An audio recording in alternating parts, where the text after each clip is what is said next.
Jam 12 malam. Setelah seharian aku bekerja lembur di kantor.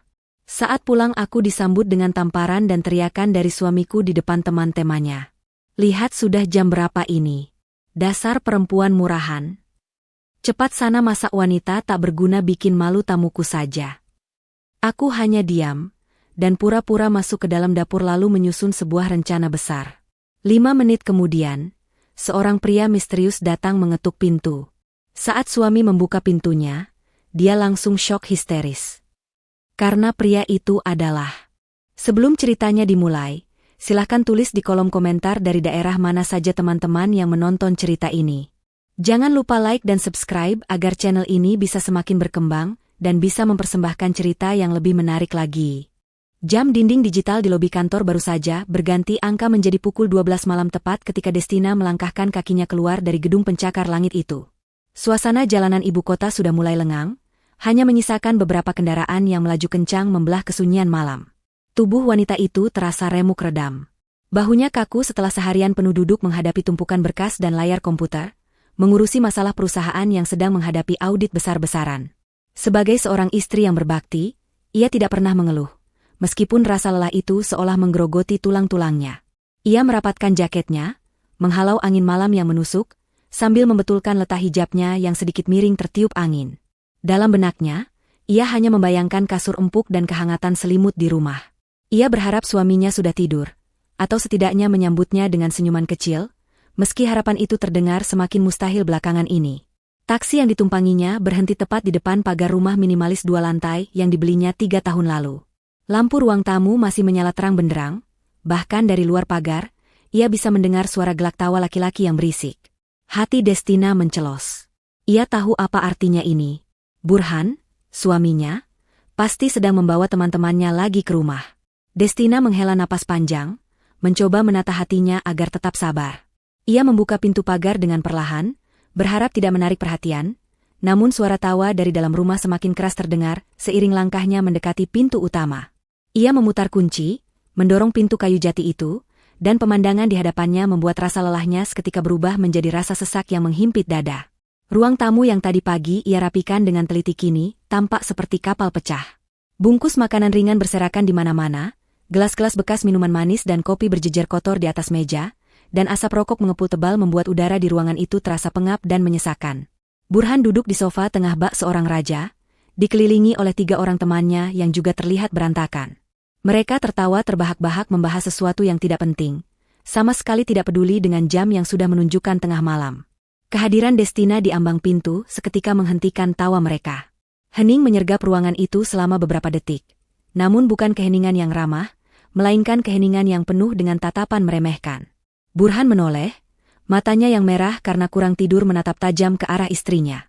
Tidak ada senyum, tidak ada pertanyaan lembut tentang kabar atau pekerjaan. Pria itu justru bangkit dari duduknya dengan kasar, membuat meja di depannya sedikit berguncang. Ia berjalan mendekati Destina dengan langkah lebar dan wajah yang memerah menahan amarah yang tidak beralasan. Destina hanya diam, ia terlalu lelah untuk berdebat. Namun, Burhan tidak memberinya kesempatan untuk sekadar bernapas lega. Tanpa peringatan, tangan kekar suaminya itu melayang di udara dan mendarat keras di pipi kiri Destina. Suara tamparan itu terdengar begitu nyaring di tengah keheningan malam, memecah suasana canggung yang sempat tercipta.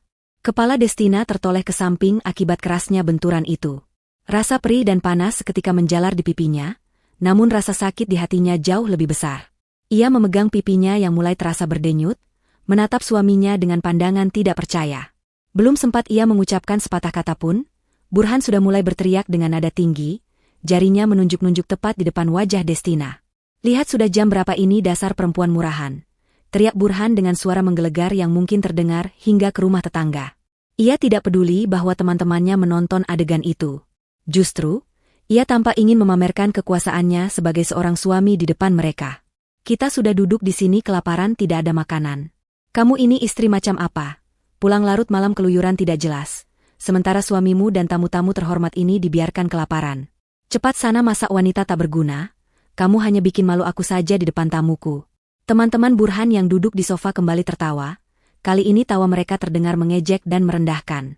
Salah satu dari mereka bahkan menyeletuk dengan nada sinis. menyuruh Destina untuk segera membuat kopi dan mie instan karena perut mereka sudah keroncongan. Destina merasakan matanya memanas, air mata mendesak ingin keluar, tetapi ia menahannya sekuat tenaga.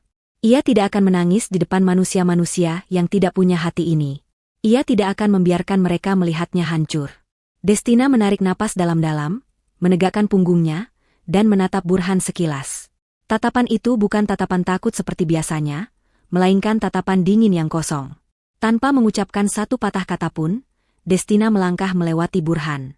Ia tidak pergi ke kamar untuk menangis, melainkan berjalan lurus menuju dapur. Burhan yang melihat istrinya menurut merasa menang. Ia kembali duduk di sofa sambil mendengus kasar, lalu berkata kepada teman-temannya dengan nada sombong bahwa perempuan memang harus diberi pelajaran keras agar tahu posisinya. Suara tawa mereka kembali pecah, memenuhi ruang tamu yang penuh asap itu. Mereka tidak tahu bahwa di dapur, Destina tidak sedang menyalakan kompor atau menyiapkan panci. Di balik dinding dapur yang memisahkannya dari ruang tamu, Destina berdiri tegak. Ia mengeluarkan ponsel pintar dari tas kerjanya. Layar ponsel itu menyala, menampilkan sebuah nama kontak yang sangat penting. Jari jemarinya dengan cepat mengetik sebuah pesan singkat, namun penuh dengan perintah mutlak. Pesan itu dikirimkan kepada seseorang yang selama ini ia minta untuk merahasiakan identitasnya. Destina menekan tombol kirim, lalu meletakkan ponselnya di atas meja dapur. Ia menghitung dalam hati.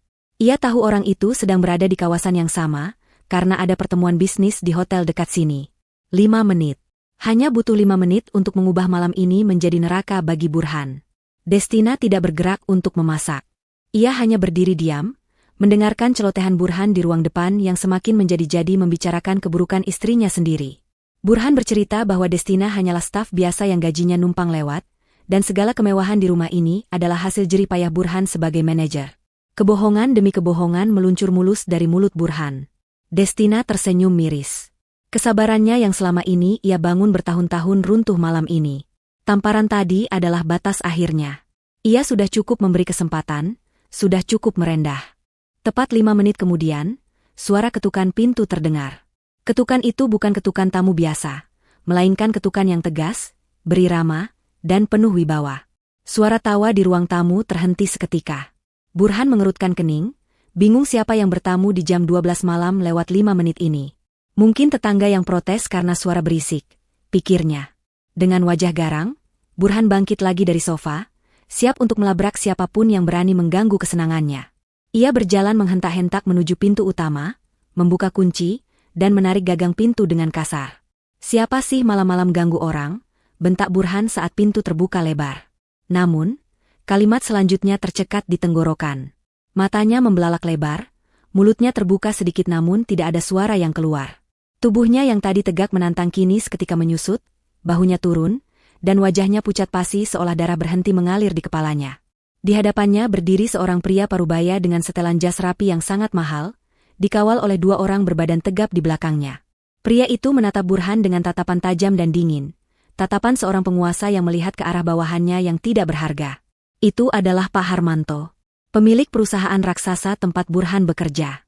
Orang yang selama ini Burhan agung-agungkan di depan teman-temannya, orang yang fotonya terpajang di lobi kantor, orang yang Burhan sebut sebagai bos besar yang sangat ia hormati. Burhan gemetar. Lututnya terasa lemas. Kenapa bos besarnya ada di depan pintu rumahnya yang berantakan jam segini?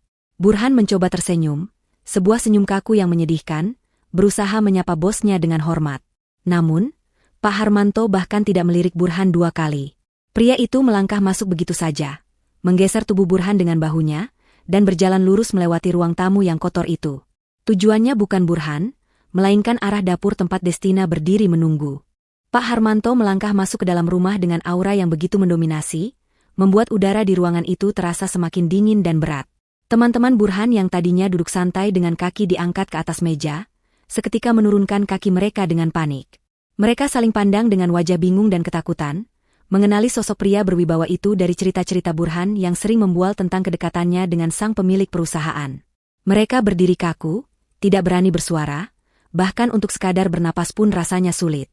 Burhan yang masih berdiri di ambang pintu dengan wajah pucat, buru-buru menutup pintu dan berlari kecil menyusul Pak Harmanto, berusaha menjelaskan situasi dengan tergagap-gagap. "Selamat malam, Pak Harmanto. Maaf sekali rumah saya berantakan, saya tidak menyangka Bapak akan mampir." Mari silakan duduk. Pak, saya akan suruh istri saya buatkan minum, ucap Burhan dengan nada suara yang bergetar hebat. Keringat dingin mulai mengucur di pelipisnya. Ia panik setengah mati. Takut citranya sebagai manajer yang kompeten hancur, karena bosnya melihat kondisi rumah yang kacau balau dan penuh asap rokok. Ia mencoba meraih lengan Pak Harmanto untuk mempersilakannya duduk di sofa yang paling bersih. Namun Pak Harmanto menepis tangan Burhan dengan gerakan halus namun tegas, seolah-olah sentuhan Burhan adalah kotoran yang menjijikan. Pak Harmanto sama sekali tidak menggubris ucapan Burhan. Ia tidak menoleh, tidak menjawab, dan tidak berhenti berjalan. Pandangannya lurus ke depan, menembus ruang tamu, melewati teman-teman Burhan yang menunduk takut, langsung menuju ke area dapur yang terbuka. Di sana, Destina masih berdiri dengan tenang, bersandar pada meja dapur sambil bersedekap. Ekspresi wajah Destina datar, tidak ada sisa ketakutan atau kesedihan yang tadi sempat terlihat saat ia ditampar. Saat Pak Harmanto tiba di hadapan Destina, suasana di ruangan itu berubah menjadi sangat hening. Begitu hening hingga suara detak jam dinding terdengar seperti dentuman palu godam. Hal yang terjadi selanjutnya membuat jantung Burhan seakan berhenti berdetak. Pak Harmanto, sang pemilik perusahaan konglomerasi, orang terkaya yang sangat disegani, tiba-tiba membungkukkan badannya dalam-dalam di hadapan Destina. Itu bukan sekadar anggukan sopan, melainkan sebuah gestur penghormatan yang sangat dalam dari seorang bawahan kepada atasan tertingginya. Maaf saya datang terlambat 5 menit. Bu Destina, suara Pak Harmanto terdengar jelas, tegas, dan penuh hormat.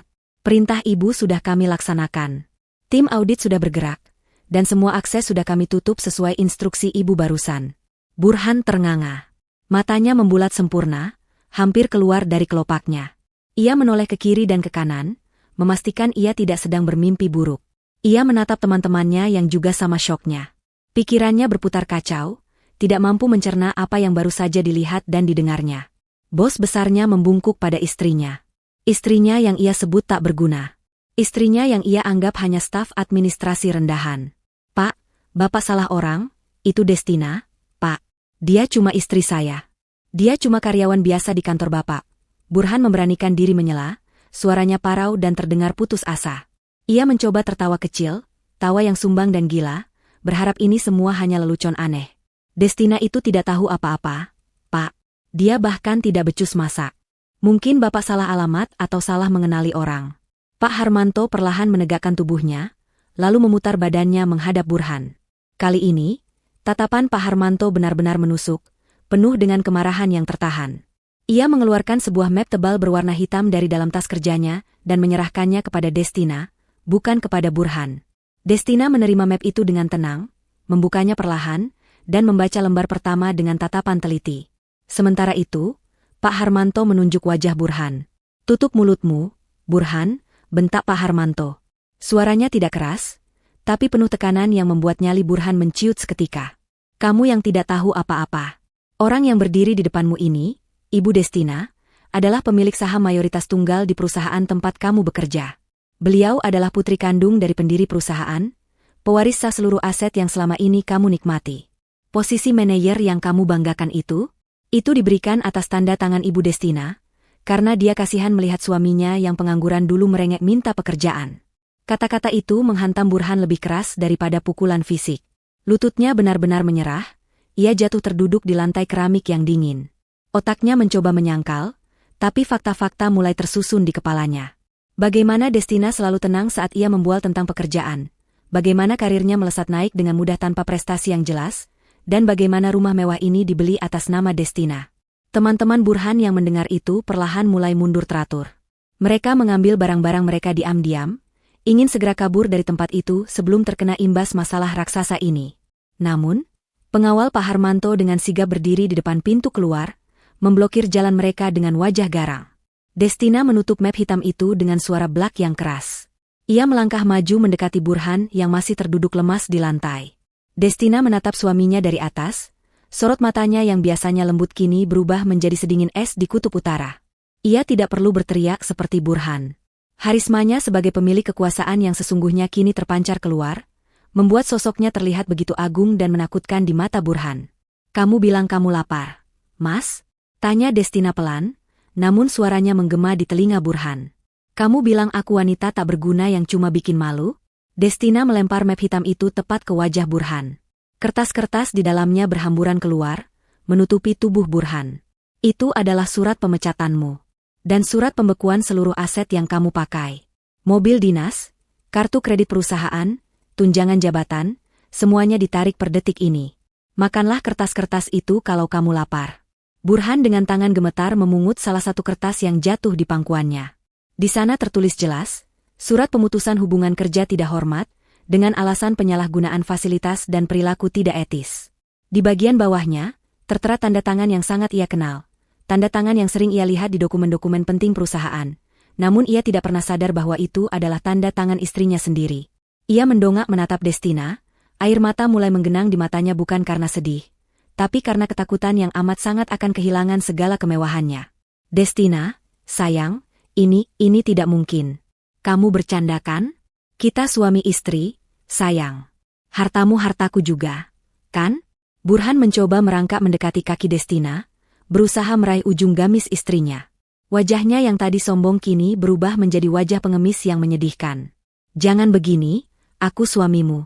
Aku tadi cuma emosi, aku tidak bermaksud menamparmu. Maafkan aku, Bu Bos sayang. Destina memundurkan langkahnya, menghindari sentuhan tangan Burhan seolah tangan itu membawa penyakit menular. Ia menoleh kepada Pak Harmanto dan mengangguk pelan. Pak Harmanto memberi isyarat kepada dua pengawalnya. Dengan gerakan cepat, kedua pengawal itu maju dan mencengkeram lengan Burhan, memaksanya berdiri kasar. Burhan meronta-ronta, berteriak memanggil nama Destina, namun Destina sudah memalingkan wajahnya. Bawa dia keluar, ucap Destina dingin. Dan pastikan dia tidak membawa satupun barang dari rumah ini, selain baju yang menempel di badannya. Burhan diseret paksa menuju pintu keluar.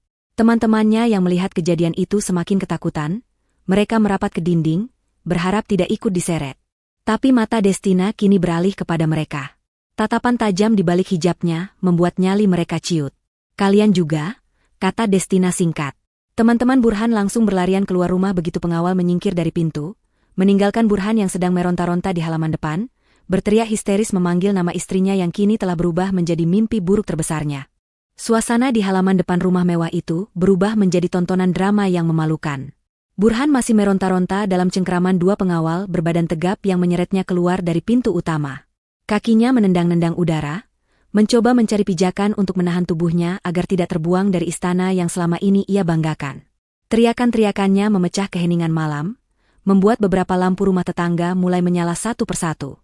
Rasa malu seharusnya sudah membunuh harga dirinya. Namun ego Burhan terlalu besar untuk menerima kekalahan semudah itu. Ia merasa berhak atas rumah ini, ia merasa berhak atas segala kemewahan yang ada di dalamnya, karena menurut logikanya yang tumpul, ia adalah kepala keluarga. Ia adalah laki-laki, dan kodrat laki-laki adalah memimpin, bukan diinjak-injak seperti ini.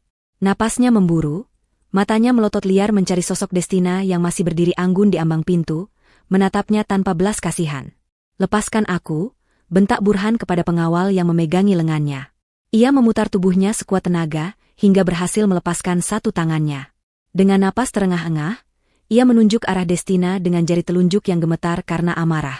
Destina, jangan pikir kamu bisa melakukan ini padaku. Ini rumahku juga. Semua barang di dalam sana ada hakku. Kamu tidak bisa mengusirku begitu saja seperti kucing kurap. Ada hukum di negara ini. Ada undang-undang perkawinan. Harta gonogini, Destina. Kamu lupa itu? Setengah dari kekayaanmu adalah milikku. Destina tidak bergeming. Ia melangkah perlahan menuruni satu anak tangga teras, diikuti oleh Pak Harmanto yang setia berdiri dua langkah di belakangnya. Wajah Destina terlihat tenang, namun di balik ketenangan itu tersimpan badai yang siap menghancurkan. Ia menatap Burhan seolah sedang melihat orang asing yang tidak waras. Tidak ada lagi tatapan memuja atau ketakutan yang biasa ia berikan selama 5 tahun pernikahan mereka. Malam ini, topeng kepatuhan itu telah ia bakar habis, menyisakan wajah asli sang pemilik kekuasaan. Destina melipat kedua tangannya di depan dada, mendengarkan ocehan Burhan dengan sabar, membiarkan suaminya itu mempermalukan dirinya sendiri lebih jauh. Kamu bicara soal hukum, Mas? Tanya Destina dengan nada rendah yang menusuk. Baiklah, mari kita bicara soal hukum. Rumah ini, sertifikatnya atas nama yayasan milik almarhum ayahku. Mobil yang kamu pakai, itu aset inventaris perusahaan. Bahkan jam tangan mewah yang melingkar di pergelangan tanganmu itu, fakturnya atas nama kantorku sebagai hadiah kinerja yang sebenarnya tidak pernah kamu capai. Jadi, bagian mana yang menurutmu adalah milikmu? Bagian mana yang kamu beli dengan keringatmu sendiri, selain hutang-hutang judimu yang menumpuk itu? Burhan terdiam sejenak, wajahnya memerah padam. Ia tidak menyangka Destina tahu segalanya. Namun, otak liciknya segera mencari celah lain. Ia teringat sesuatu. Sesuatu yang ia yakini sebagai miliknya mutlak. Sesuatu yang ia simpan rapat-rapat di ruang kerjanya yang terkunci. Ada brankas besi di sana, tempat ia menyimpan uang tunai hasil komisi-komisi gelap, dan beberapa perhiasan yang ia beli diam-diam tanpa sepengetahuan Destina. Itu adalah tabungan rahasianya, dana darurat yang ia siapkan jika sewaktu-waktu terjadi hal buruk, atau jika ia memutuskan untuk lari bersama wanita simpanannya. Keyakinan itu membuat senyum sinis kembali muncul di wajahnya. Baik, kalau kamu mau ambil rumah dan mobil busuk ini, ambil saja, tantang Burhan dengan suara lantang. Tapi aku punya hak untuk mengambil barang-barang pribadiku di ruang kerja. Ada brankas di sana. Itu uangku. Hasil kerjaku sendiri yang aku sisihkan. Kamu tidak punya hak menyentuhnya. Biarkan aku mengambil isinya, lalu aku akan pergi dari neraka ini dengan senang hati. Aku tidak butuh kamu, Destina. Dengan uang itu aku bisa hidup 10 kali lebih bahagia daripada dengan istri dingin sepertimu. Destina menoleh sedikit ke arah Pak Harmanto. Sebuah anggukan kecil diberikan. Pak Harmanto mengerti isyarat itu. Ia memberi kode kepada para pengawal untuk melepaskan cengkeraman mereka pada Burhan. Burhan yang merasa menang langsung membusungkan dadanya. Ia merapikan kerah kemejanya yang kusut, lalu berjalan dengan angkuh kembali masuk ke dalam rumah, melewati Destina yang menyingkir memberinya jalan. Burhan berpikir bahwa Destina takut. Ia berpikir bahwa Destina tidak berani mengklaim uang di brankas itu, karena tidak ada bukti tertulis. Dengan langkah lebar, Burhan menuju ruang kerja pribadinya yang terletak di lantai 1, di sudut ruangan yang selalu ia kunci rapat. Destina dan Pak Harmanto mengikuti dari belakang dengan langkah santai. Mereka melihat Burhan yang begitu bernafsu membuka pintu ruang kerja. Pintu itu terbuka kasar, menghantam dinding. Burhan langsung berlari menuju sebuah lukisan abstrak di dinding, menurunkannya, dan menampakkan sebuah brankas besi tertanam di sana. Dengan jari-jari yang gemetar karena antusiasme, Burhan memutar kombinasi angka brankas itu. Kiri, kanan, kiri. Ia hafal mati kodenya. Bunyi klik terdengar, menandakan kunci terbuka. Burhan menoleh sekilas ke arah Destina dengan tatapan mengejek, seolah ingin berkata, "Lihat, aku menang," sebelum akhirnya menarik tuas brankas itu hingga terbuka lebar. Namun, senyum kemenangan di wajah Burhan membeku dalam hitungan detik. Matanya membelalak, pupilnya mengecil drastis saat melihat ke dalam rongga besi itu. Kosong. Melompong. Tidak ada tumpukan uang merah dan biru yang biasa ia elus setiap malam. Tidak ada kotak perhiasan beludru yang ia sembunyikan. Hanya ada udara kosong dan debu tipis. Burhan meraba-raba bagian dalam brankas dengan panik, seolah uang itu bisa menjadi tidak terlihat. Ia memukul dinding besi itu, lalu berbalik menatap Destina dengan wajah horor, seakan baru saja melihat hantu. "Mana?" teriak Burhan histeris. "Mana uangku? Mana perhiasanku? Kamu mencurinya, kan? Dasar maling. Kembalikan uangku, Destina. Itu hasil keringatku selama bertahun-tahun. Kamu tidak berhak mengambilnya." Destina melangkah masuk ke dalam ruang kerja itu. Ia berdiri tepat di hadapan Burhan yang sedang kacau balau. Dengan tenang, Destina merogoh saku gamisnya dan mengeluarkan selembar kertas kecil. Itu adalah struk bukti transfer bank. Ia menempelkan kertas itu ke dada Burhan. Burhan mengambilnya dengan kasar dan membacanya. Matanya semakin terbelalak. Itu adalah bukti transfer seluruh saldo dari rekening rahasia Burhan ke rekening perusahaan, tercatat pukul 11.55 malam tadi, tepat 5 menit sebelum Destina masuk rumah. "Keringatmu?" tanya Destina dengan nada sinis yang menyakitkan. "Uang di brankas itu berasal dari kickback vendor yang kamu markup harganya. Perhiasan itu kamu beli menggunakan kartu kredit tambahan yang tagihannya dibayar otomatis oleh rekening perusahaanku. Secara hukum, itu semua adalah aset perusahaan yang kamu gelapkan. Aku hanya mengembalikannya ke tempat yang seharusnya. Jadi, Mas Burhan, kamu tidak punya apa-apa. Nol besar." Burhan meremas kertas itu hingga hancur. Tubuhnya gemetar hebat, campuran antara amarah yang meledak dan ketakutan yang mulai merayap naik ke tenggorokannya. Ia sadar, ia benar-benar tamat. Tanpa uang itu, ia tidak bisa bertahan hidup. Ia tidak punya tabungan lain. Semua gajinya selalu habis untuk berfoya-foya, mentraktir teman, dan memanjakan wanita simpanannya. Ia menatap sekeliling ruang kerja itu, mencari apa saja yang bisa ia bawa. Matanya tertuju pada laptop mahal di atas meja. Ia menyambarnya. "Ini laptopku, kata Burhan defensif. Ada data pribadiku di sini. Letakkan, suara Pak Harmanto menggelegar di ruangan sempit itu. Aset perusahaan nomor inventaris 0098. Letakkan atau kami akan melaporkanmu atas tuduhan pencurian aset elektronik. Burhan membeku. Ia meletakkan kembali laptop itu dengan tangan lemas. Ia melirik jam tangan Rolex di tangannya. Sebelum ia sempat berpikir untuk mempertahankannya, Destina sudah mendahului ucapannya. Jam itu juga, Mas. Lepaskan. Itu dibeli pakai uang bonus akhir tahun perusahaan yang fiktif. Lepaskan sekarang sebelum pengawal yang melepaskannya paksa dari tanganmu. Dengan harga diri yang sudah hancur lebur menjadi debu, Burhan melepas jam tangan itu perlahan. Rasanya seperti melepas sebagian nyawanya. Ia meletakkan jam itu di meja dengan bunyi klak yang menyedihkan. Kini ia hanya berdiri dengan kemeja kusut dan celana bahan yang ia pakai. Ia merasa telanjang. Ia merasa kecil. Untuk pertama kalinya dalam hidupnya, Burhan merasa benar-benar tidak berdaya di hadapan istrinya sendiri. Ia menatap Destina, berharap ada secercah rasa kasihan di mata wanita yang pernah mencintainya itu. Destina, tolong, suaranya berubah menjadi bisikan parau. Aku tidak punya tempat tujuan. Setidaknya beri aku sedikit uang pegangan. 100.000 saja. Untuk ongkos taksi. Destina menatapnya datar, lalu melihat jam dinding. Waktumu sudah habis, Mas.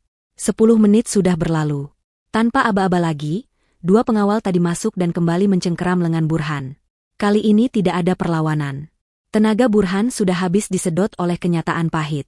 Ia diseret keluar ruang kerja, melewati ruang tamu yang menjadi saksi bisu kejatuhannya, lalu didorong keluar pintu utama hingga tersungkur di aspal halaman depan. Pintu kayu jati yang kokoh itu kemudian ditutup rapat di depan hidungnya. Suara kunci diputar terdengar jelas, mengunci akses Burhan selamanya dari kehidupan mewah yang tidak pernah benar-benar ia miliki. Lampu teras dimatikan, meninggalkan Burhan dalam kegelapan malam, sendirian, tanpa uang, tanpa kendaraan, dan tanpa harga diri. Angin malam yang berhembus lewat tengah malam terasa jauh lebih dingin dari biasanya, menusuk menembus kemeja tipis yang dikenakan Burhan. Ia bangkit berdiri dengan susah payah, membersihkan lutut celananya yang kotor terkena debu aspal. Kakinya terasa berat, seolah ada besi bertonton yang menggelayutinya. Ia menatap pagar rumah yang kini tertutup rapat dan terkunci. Tidak ada lagi penjaga yang membukakan pintu untuknya, tidak ada lagi sorot lampu hangat dari dalam. Rumah itu kini tampak seperti benteng raksasa yang menolaknya, berdiri angkuh di bawah sinar rembulan. Burhan meludah ke tanah, mencoba membuang rasa pahit yang memenuhi mulutnya, namun rasa pahit itu berasal dari dalam hatinya sendiri, rasa pahit dari kekalahan telak yang baru saja ia telan bulat-bulat. Burhan mulai melangkahkan kakinya menyusuri trotoar kompleks perumahan elit itu. Sun. Hanya suara langkah kakinya sendiri yang terdengar menyeret. Pikirannya berkecamuk, berputar-putar mencari jalan keluar. Ia merogoh saku celananya, mencari dompet. Masih ada di sana.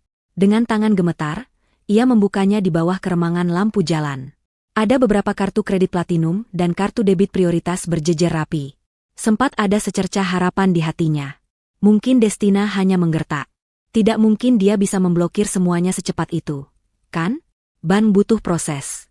Burhan meyakinkan dirinya sendiri. Ia pasti masih bisa menarik uang tunai, setidaknya untuk menyewa kamar hotel murah dan membeli makan.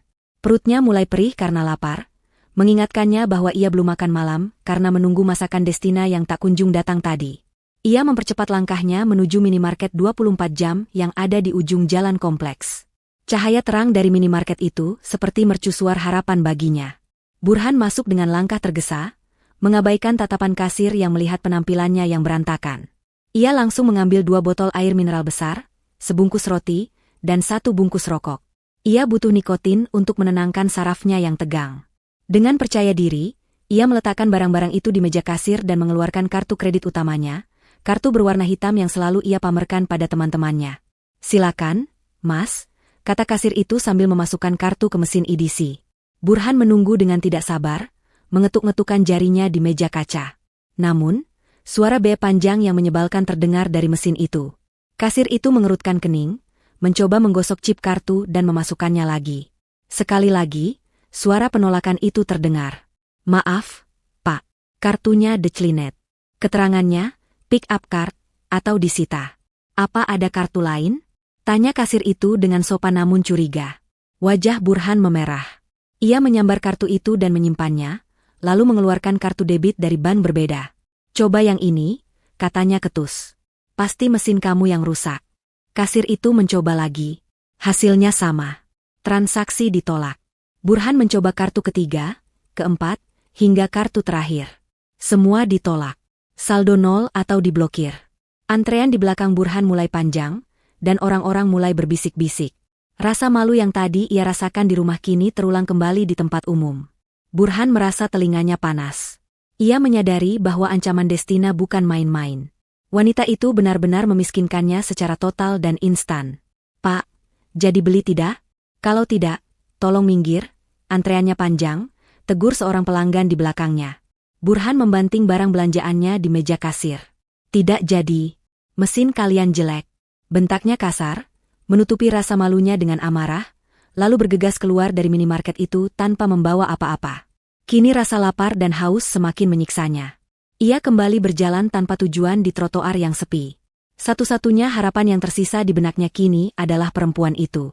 Perempuan yang selama setahun ini mengisi hari-harinya, perempuan yang selalu memujinya sebagai pria hebat dan dermawan. Namanya Sari. Ia tinggal di sebuah apartemen menengah yang sewanya dibayar penuh oleh Burhan setiap bulan. Burhan tersenyum kecut. Setidaknya Sari pasti akan menampungnya. Sari mencintainya, bukan hartanya. Sari selalu bilang bahwa Burhan adalah cinta sejatinya. Burhan yakin Sari akan mengerti kondisinya dan mau membantunya bangkit kembali. Dengan sisa tenaga yang ada, Burhan berjalan kaki sejauh 3 kilometer menuju apartemen Sari. Ia tidak punya uang untuk ojek atau taksi.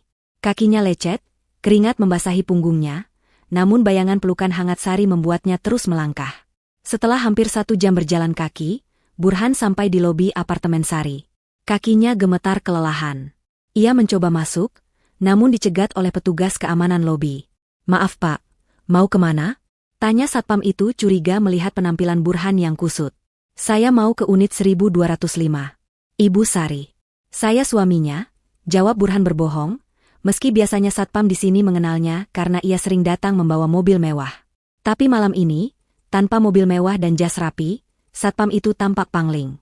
Oh, unit 1205. Ibu Sari baru saja turun, Pak.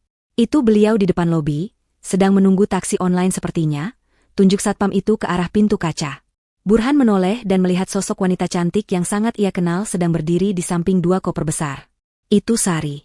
Hati Burhan melonjak senang. Mungkin Sari tahu ia dalam masalah dan berniat menjemputnya. Burhan berlari kecil menghampiri Sari. Sari, panggil Burhan dengan napas tersengal. Wanita itu menoleh.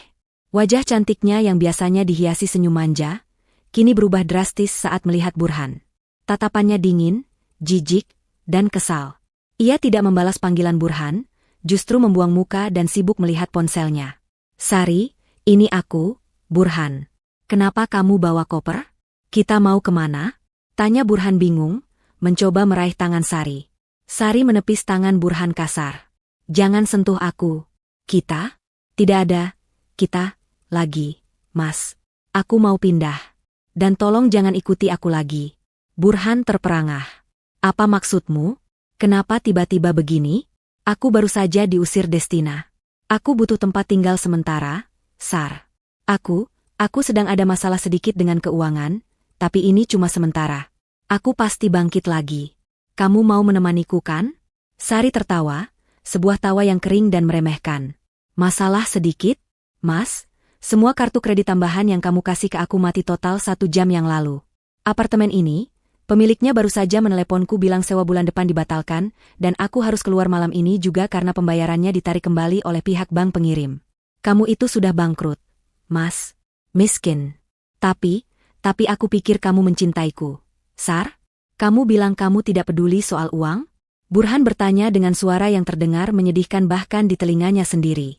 Itu kan kalau kamu masih jadi manajer kaya, Mas. Kalau kamu jadi gelandangan begini, mau kasih makan apa aku? Cinta tidak bisa dimakan. Lagi pula, aku sudah tahu semuanya dari gosip grup arisan. Istrimu itu yang punya semuanya. Kamu cuma benalu. Dan maaf, aku tidak memelihara benalu. Sebuah mobil taksi online berhenti di depan mereka. Supir taksi turun membantu mengangkat koper Sari.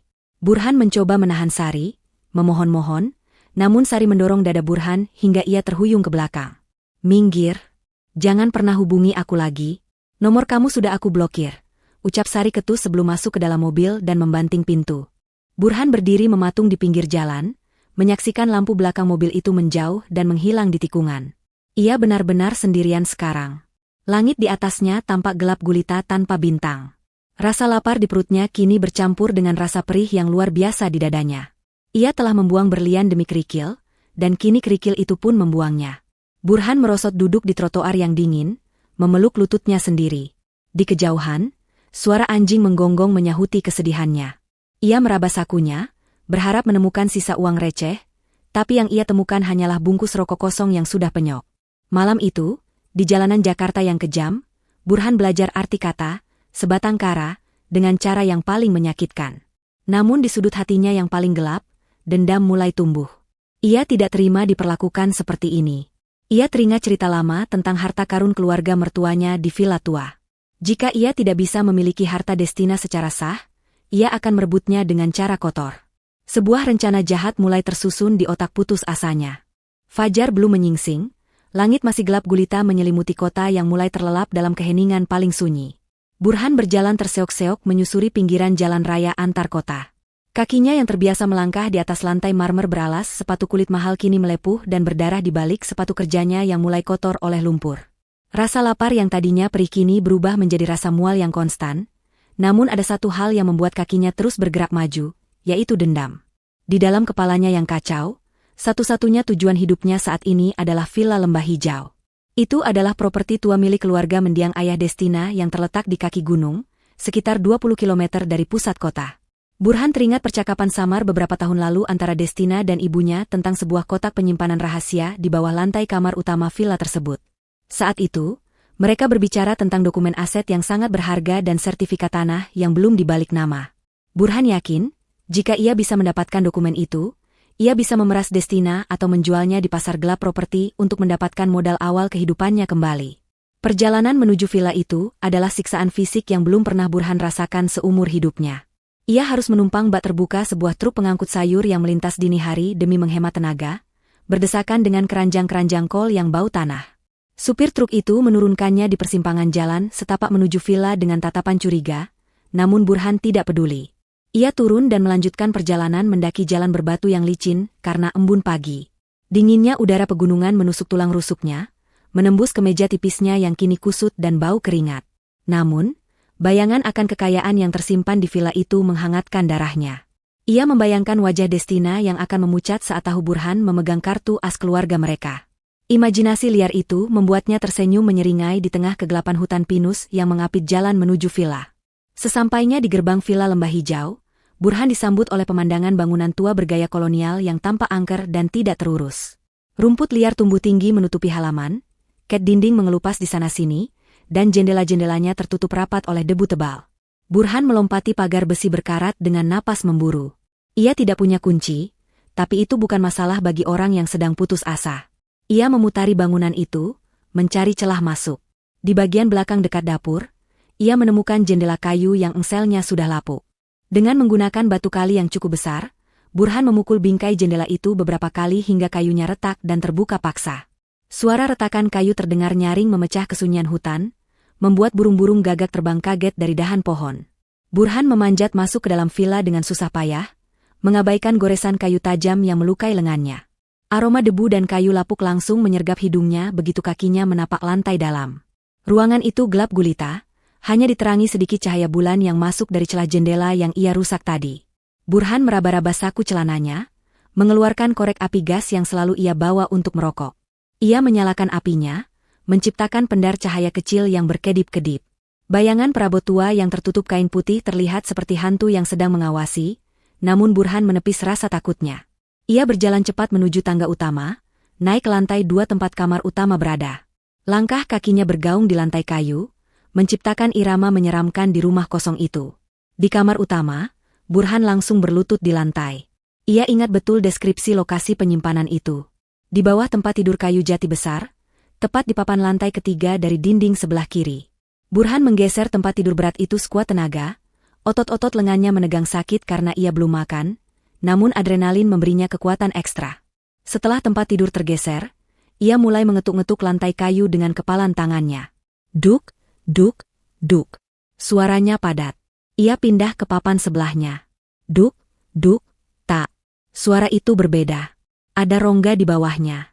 Jantung Burhan berdegup kencang, seakan mau meledak. Ini dia. Harta karun itu ada di sini. Dengan menggunakan ujung sabuk besinya, Burhan mencongkel papan kayu itu. Paku-paku tua yang sudah berkarat menyerah dengan mudah. Papan itu terangkat, menampakkan sebuah lubang persegi gelap di bawahnya. Di dalam lubang itu, terdapat sebuah kotak besi tua berwarna hitam yang terlihat kokoh. Burhan tertawa kecil, tawa yang terdengar gila dan putus asa. Ia mengangkat kotak itu dengan tangan gemetar. Pasti isinya emas batangan atau tumpukan sertifikat tanah, pikirnya. Ia meletakkan kotak itu di lantai, lalu mencoba membuka kuncinya. Gemboknya sudah tua. Sekali pukul dengan batu yang ia bawa dari luar tadi, gembok itu patah. Dengan napas tertahan, Burhan membuka tutup kotak itu lebar-lebar. Matanya melotot, siap melihat kilauan harta. Namun, apa yang ia lihat membuat darahnya membeku seketika. Tidak ada emas. Tidak ada uang tunai. Tidak ada sertifikat tanah. Kotak itu penuh sesak dengan tumpukan map berwarna merah dan biru. Burhan mengambil satu map secara acak dan membukanya di bawah cahaya korek api yang mulai meredup. Matanya membelalak membaca judul dokumen itu, Bukti Transaksi Fiktif Vendor PT Harmanto, periode 2023. Ia melempar map itu dan mengambil map lain, rekaman aliran dana ilegal ke rekening pribadi Burhan Pratama. Map ketiga, foto-foto perselingkuhan dan bukti pembayaran apartemen Sari menggunakan dana perusahaan. Burhan mundur teratur, punggungnya menabrak dinding dingin. Kotak itu bukan berisi harta karun keluarga Destina. Kotak itu adalah peti mati bagi masa depannya. Ternyata selama ini Destina dan tim audit perusahaan sudah mengumpulkan semua bukti kejahatannya secara sistematis dan menyimpannya di sini, seolah mereka tahu suatu hari Burhan akan datang mencarinya. Burhan merasa dijebak. Ia merasa dipermainkan seperti tikus yang masuk ke dalam perangkap keju. Rasa marah meledak di dadanya, menggantikan rasa takut. Ia mengacak-acak isi kotak itu, berharap menemukan setidaknya satu hal yang berharga. Namun isinya murni bukti kriminalitasnya sendiri yang ancaman hukumannya bisa puluhan tahun penjara. Tiba-tiba, sebuah suara klik pelan terdengar dari sudut ruangan di atas lemari pakaian. Burhan menoleh cepat. Sebuah lampu merah kecil berkedip di sana. Kamera CCTV. Kamera itu baru saja aktif dan lensanya bergerak pelan mengarah tepat ke wajah Burhan yang diterangi nyala korek api. Di tempat lain yang jauh dari sana, di ruang kontrol keamanan rumah mewahnya, Destina sedang duduk sambil memegang cangkir teh hangat, menatap layar monitor yang menampilkan wajah suaminya yang ketakutan. Destina menatap layar itu dengan wajah datar tanpa ekspresi, seolah sedang menonton film dokumenter tentang hewan buas yang terperangkap. Ia menekan tombol interkom di mejanya dan berbicara pelan, "Tim siap di lokasi. Tangkap dia saat dia keluar." Burhan yang menyadari keberadaan kamera itu langsung panik.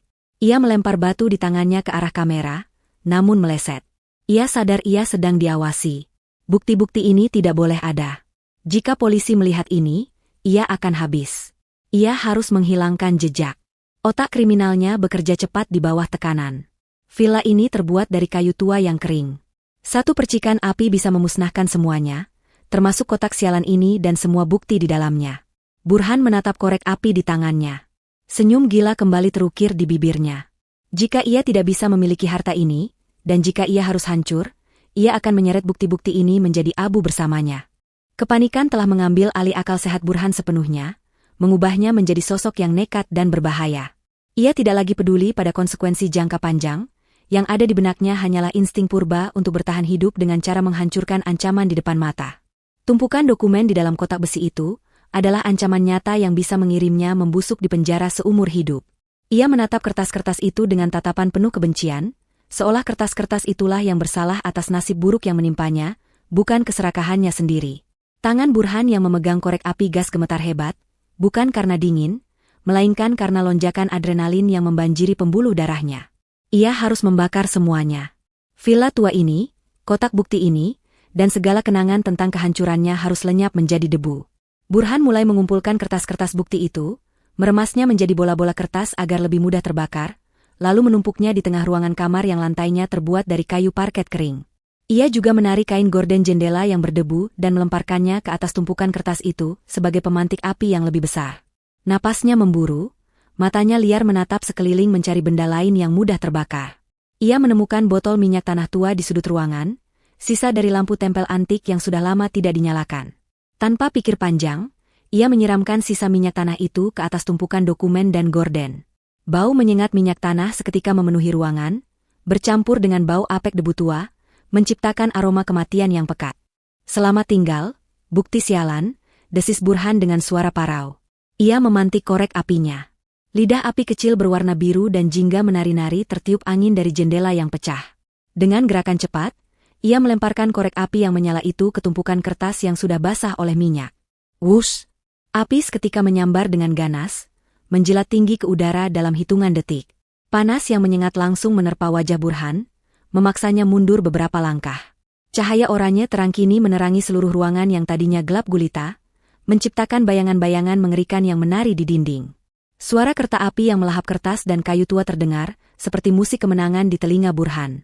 Ia menatap kobaran api itu dengan tatapan puas sesaat. Dokumen-dokumen berisi bukti transfer ilegal, foto perselingkuhan, dan catatan korupsi itu perlahan menghitam, menggulung, dan berubah menjadi abu. Burhan merasa beban berat di pundaknya sedikit terangkat.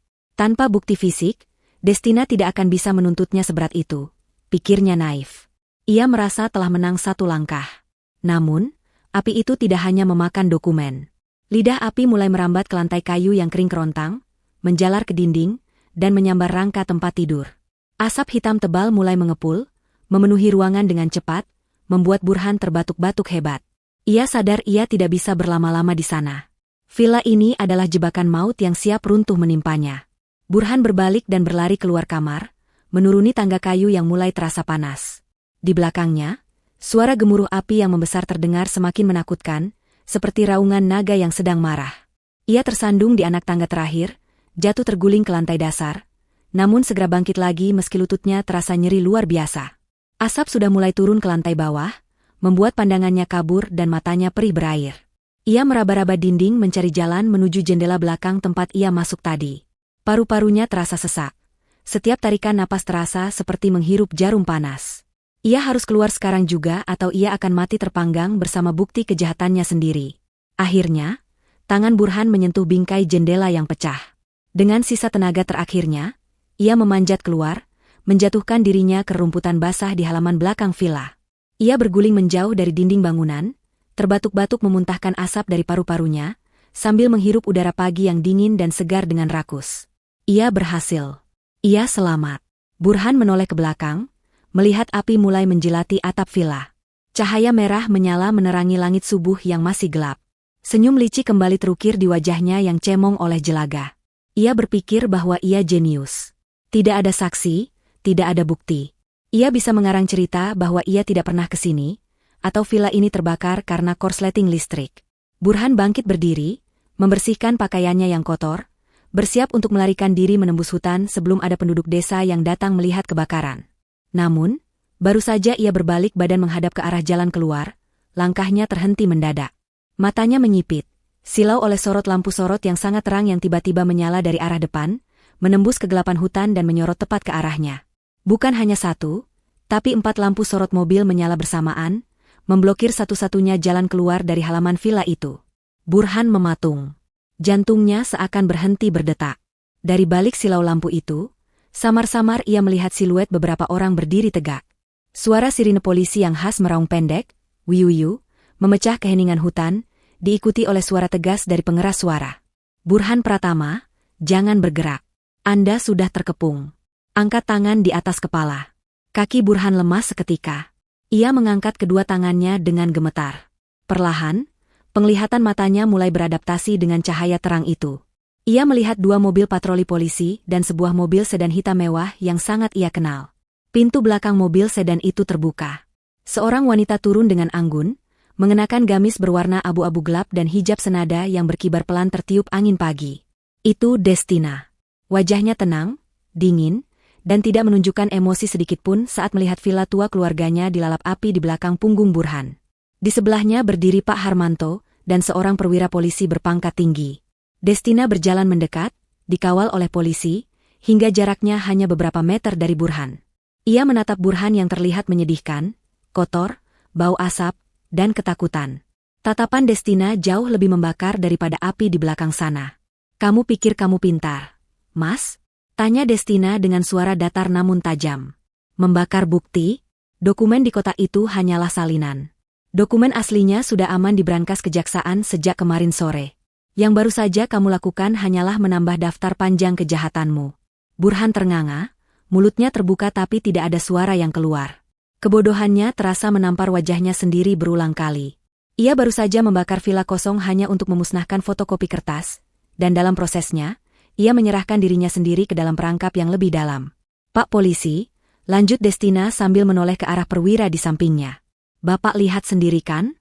Pembakaran properti dengan sengaja, percobaan penghilangan barang bukti, ditambah dengan kasus penggelapan dana yang sudah saya laporkan. Saya rasa ini cukup untuk membuatnya tidak melihat matahari bebas dalam waktu yang sangat lama. Perwira polisi itu mengangguk tegas. Cukup sekali, Bu Destina. Anggota, tangkap dia. Dua orang polisi berseragam lengkap maju membawa borgol perak yang berkilau terkena cahaya lampu mobil. Mereka menyergap Burhan, memutar tangannya ke belakang dengan kasar, dan memasangkan borgol itu dengan bunyi klik yang mengunci nasib Burhan. Dinginnya besi borgol itu meresap ke kulit Burhan, menyadarkannya bahwa ini adalah akhir dari segalanya. Ia tidak melawan. Tenaganya sudah habis, jiwanya sudah runtuh. Saat ia digiring melewati Destina menuju mobil polisi, Burhan sempat menatap mata istrinya itu, berharap menemukan sedikit belas kasih. Destina, tolong aku, bisik Burhan lirih. Air mata bercampur debu mengalir di pipinya. Destina tidak menjawab. Ia hanya memalingkan wajahnya, menatap api yang melahap villa tua itu. Biarlah kenangan buruk terbakar bersama villa itu, pikirnya. Ia sudah selesai dengan masa lalu. Ia sudah selesai dengan Burhan. Polisi mendorong kepala Burhan masuk ke dalam mobil patroli, menutup pintu dengan keras, memisahkan Burhan dari dunia bebas yang selama ini ia sia-siakan. Jeruji besi yang dingin dan berkarat itu terasa menusuk kulit punggung Burhan saat ia menyandarkan tubuhnya yang remuk redam di sudut sel tahanan yang pengap. Bau apek yang menyengat hidung, campuran dari keringat kering, lumut yang tumbuh di dinding lembab, dan aroma toilet yang tidak terurus, membuatnya ingin memuntahkan isi perutnya yang sudah kosong sejak semalam. Namun, tidak ada yang keluar selain cairan bening yang pahit, sama pahitnya dengan nasib yang kini harus ia telan bulat-bulat. Cahaya matahari pagi yang masuk melalui celah ventilasi kecil di langit-langit sel seolah mengejeknya, mengingatkannya bahwa di luar sana dunia sedang berjalan seperti biasa, orang-orang sedang menikmati sarapan hangat, berangkat kerja dengan mobil nyaman, dan tertawa bersama keluarga.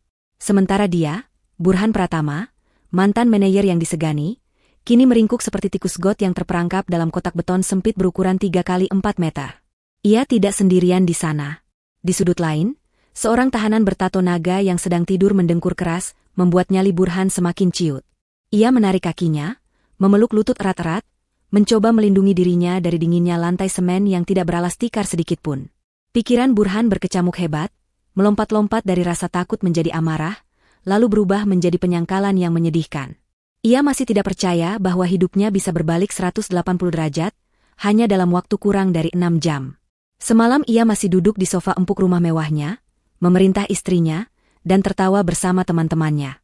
Sekarang, ia adalah seorang kriminal yang tertangkap basah membakar properti orang lain. Tapi bukan rasa bersalah yang menghantui pikirannya, melainkan rasa dendam yang semakin membara kepada Destina. Dalam benak Burhan yang sudah terdistorsi oleh egonya sendiri, Destina adalah penjahat yang sebenarnya. Istrinya itulah yang menjebaknya, yang menyembunyikan kekayaan, yang mempermalukannya, dan yang membuatnya melakukan tindakan nekat membakar villa itu. Burhan meyakinkan dirinya sendiri bahwa ia adalah korban dari konspirasi jahat istrinya yang licik. Ia bergumam pelan, merutuki nama Destina berulang kali seperti mantra kutukan, berjanji akan membalas semua perlakuan ini begitu ia keluar nanti. Suara langkah kaki berat sepatu laras panjang petugas polisi yang mendekat membuat Burhan tersentak kaget. Ia buru-buru bangkit berdiri, merapikan kemejanya yang sudah hangus sebagian dan penuh noda jelaga, berharap masih bisa terlihat berwibawa di depan aparat. Seorang petugas polisi muda dengan wajah datar berhenti di depan selnya, mengetuk jeruji besi dengan tongkat pentungan, menimbulkan suara denting logam yang nyaring dan menyakitkan telinga. Petugas itu memberitahu bahwa pengacara yang diminta Burhan sudah datang dan sedang menunggu di ruang pertemuan. Secercah harapan seketika menyala di mata Burhan. Ia menghembuskan napas lega yang panjang. Akhirnya, bantuan datang. Ia tahu ia bisa mengandalkan Pak Rusdi, pengacara senior yang dulu pernah ia bantu memenangkan sengketa tanah kecil-kecilan. Burhan yakin Pak Rusdi akan bisa memutarbalikkan fakta dan membebaskannya dari lubang neraka ini. Dengan langkah tergesa, Burhan mengulurkan tangannya melalui celah jeruji agar petugas bisa memasangkan borgol, sebuah prosedur yang ia benci setengah mati namun harus ia jalani demi bertemu sang penyelamat. Burhan digiring melewati lorong-lorong kantor polisi yang sibuk. Tatapan mata orang-orang yang berpapasan dengannya membuatnya menunduk malu. Ia merasa telanjang tanpa jas mahalnya, tanpa jam tangan mewahnya, dan tanpa status sosialnya. Sesampainya di ruang pertemuan yang tertutup kaca satu arah, Burhan melihat sosok pria parubaya dengan setelan jas rapi sedang duduk menunggunya. Itu Pak Rusdi. Burhan hampir menangis saking leganya. Ia langsung duduk di kursi berhadapan dengan pengacara itu, mencondongkan tubuhnya ke depan dengan antusias, seolah ingin segera menumpahkan semua keluh kesah dan strategi pembelaan yang sudah ia susun di kepalanya. Pak Rusdi menatapnya dengan tenang. Ekspresinya sulit dibaca di balik kacamata tebalnya, namun Burhan mengartikan ketenangan itu sebagai tanda profesionalisme dan kepercayaan diri. Pak Rusdi, syukurlah Bapak datang, ucap Burhan dengan suara bergetar, air mata buaya mulai menggenang di pelupuk matanya. Bapak harus tolong saya. Istri saya gila, Pak. Dia menjebak saya. Dia yang membakar villa itu lalu menuduh saya. Semua bukti yang polisi punya itu palsu. Bapak harus tuntut balik dia. Saya mau bebas hari ini juga, Pak. Saya punya uang. Nanti begitu aset saya cair, saya bayar Bapak 2 kali lipat. Tidak, 3 kali lipat dari tarif biasa. Burhan terus mencerocos tanpa henti, menyemburkan kebohongan demi kebohongan, berusaha meyakinkan pengacaranya bahwa ia tidak bersalah sama sekali. Pak Rusdi mengangkat tangannya perlahan, memberi isyarat agar Burhan diam. Gerakan itu begitu otoriter, hingga membuat Burhan seketika menutup mulutnya. Pengacara itu membuka tas kulitnya, mengeluarkan sebuah map berwarna biru tua, dan meletakkannya di atas meja. Ia menatap Burhan lurus-lurus, lalu berbicara dengan nada rendah dan serius. Pak Burhan, dengarkan saya baik-baik. Situasi Bapak sangat kritis. Polisi punya rekaman CCTV yang sangat jelas saat Bapak menyiramkan minyak tanah. Mereka juga punya saksi mata dari warga sekitar yang melihat Bapak memanjat jendela. Ditambah lagi, laporan penggelapan dana dari perusahaan istri Bapak buktinya sangat kuat dan lengkap. Jujur saja, peluang Bapak untuk bebas murni hampir 0%. Jantung Burhan seakan berhenti berdetak mendengar vonis awal itu. Wajahnya pucat pasi. Jadi saya akan dipenjara? Tanya Burhan lirih, suaranya hampir hilang tertelan ketakutan. Saya tidak mau dipenjara, Pak. Saya tidak bisa hidup di sana. Bapak kan pengacara hebat, pasti ada celah hukum. Pasti ada cara lain. Tolong saya, Pak. Saya lakukan apa saja. Pak Rusdi menghela napas panjang, seolah sedang berpikir keras mencari jalan keluar bagi kliennya. Ia mengetuk-ngetukkan jari telunjuknya di atas map biru itu. Ada satu cara, Pak Burhan. Tapi ini langkah yang sangat berisiko dan butuh keputusan cepat. Saya sudah melobi pihak penuntut. Mereka bersedia meringankan tuntutan hukuman, mungkin hanya tahanan kota atau rehabilitasi mental, asalkan Bapak menunjukkan itikat baik untuk kooperatif. Mereka meminta Bapak menandatangani dokumen ini. Mata Burhan berbinar kembali. Harapan yang nyaris padam kini menyala lagi. Dokumen apa itu, Pak? Tanyanya tidak sabar. Ini adalah dokumen pelepasan hak Gonogini dan pernyataan aset terpisah, jelas Pak Rusdi dengan meyakinkan. Begini logikanya, Pak. Sekarang semua aset Bapak sedang dibekukan karena dianggap hasil kejahatan. Jika Bapak menandatangani ini, Bapak menyatakan bahwa harta Bapak dan harta istri Bapak adalah terpisah. Dengan begitu, harta pribadi Bapak yang mungkin Bapak simpan di tempat lain, atau warisan orang tua, Bapak tidak akan ikut disita negara untuk mengganti kerugian perusahaan. Ini untuk menyelamatkan masa depan Bapak setelah kasus ini selesai. Kalau Bapak tidak tanda tangan, negara akan miskinkan Bapak sampai ke akar-akarnya. Burhan menelan ludah. Penjelasan itu terdengar sangat masuk akal di telinganya yang sedang panik. Ia memang tidak punya warisan orang tua, tapi ia berpikir jika ia bebas nanti, ia masih bisa bekerja atau meminjam uang teman. Jika ia dinyatakan pilot total oleh negara, ia benar-benar tamat. Dokumen ini adalah sekoci penyelamat terakhirnya. Tanpa berpikir panjang, tanpa membaca isi dokumen yang tebal itu, Burhan langsung menyambar pulpen yang disodorkan Pak Rusdi. Ia merasa tidak perlu membaca detail hukum yang membosankan itu, ia percaya penuh pada pengacaranya. Yang ada di kepalanya hanya satu kata, bebas. Ia membuka halaman terakhir yang sudah ditandai stiker kuning, dan dengan tangan gemetar namun mantap, ia membubuhkan tanda tangannya di atas materai. Selesai. Seru Burhan sambil meletakkan pulpen itu. Sekarang urus pembebasan saya, Pak. Kapan saya bisa keluar? Suasana di ruangan itu tiba-tiba berubah drastis. Senyum tipis yang penuh arti muncul di wajah Pak Rusdi. Ia mengambil map itu dengan tenang, menutupnya, dan memasukkannya kembali ke dalam tas kulitnya. Tidak ada lagi ekspresi simpati atau keprihatinan di wajahnya. Yang ada hanya tatapan dingin yang menusuk, mirip dengan tatapan Pak Harmanto dan Destina malam itu. Pak Rusdi berdiri dari kursinya, merapikan jasnya, lalu menatap Burhan dengan pandangan merendahkan. "Terima kasih atas kerjasamanya, Saudara Burhan," ucap Pak Rusdi, nadanya berubah formal dan asing. "Dokumen yang baru saja Anda tanda tangani adalah surat pengakuan hutang pribadi dan pengakuan bersalah tanpa syarat. Di dalamnya, Anda mengakui secara sadar bahwa Anda telah menggelapkan dana sebesar 10 miliar rupiah dan bersedia menggantinya dengan harta pribadi atau hukuman badan pengganti. Dokumen ini juga berisi pengakuan tertulis bahwa Anda melakukan pembakaran villa dengan sengaja." Dunia Burhan runtuh seketika. Ia ternganga lebar, otaknya gagal memproses informasi yang baru saja ia dengar. Apa maksud Bapak? Bapak kan pengacara saya? Bapak harusnya membela saya." Teriak Burhan histeris.